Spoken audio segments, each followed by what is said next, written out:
অনলাইনে আমরা কিছু ভিডিও দেখি বিভিন্ন জায়গাতে মানুষেরা স্বাবলম্বী হওয়ার জন্য কৃষির একটা অংশ বিশেষ বাড়ির ছাদে কিংবা আঙিনাতে ঝিনুকের চাষ করে। ঝিনুকের চাষের মধ্যে সেখানে ঝিনুকের মধ্যে মুক্তা চাষ পাওয়া যায়, মুক্তা রয়েছে নানা প্রসেসের মধ্যে, অপারেশনের মাধ্যমে এখন প্রসেস করে সেই মুক্তাগুলো চাষ করা হয়ে থাকে।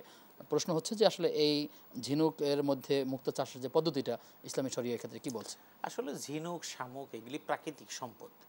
এগুলো আসলে কোনো কোনো প্রাণীর খাদ্য। তো এক্ষেত্রে কখনো কখনো দেখা যায় এটা বৈদেশিক মুদ্রা অর্জনের একটা পথ হয়।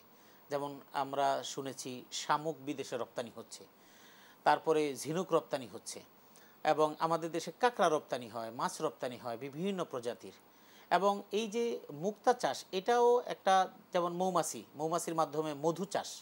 তো এই ঝিনুকরা যে চাষ করা হয়, এই চাষের মাধ্যমে মুক্তা আহরণ, এটা বৈধ। এটা অবৈধ হওয়ার কোনো মাধ্যম নেই, কারণ নেই।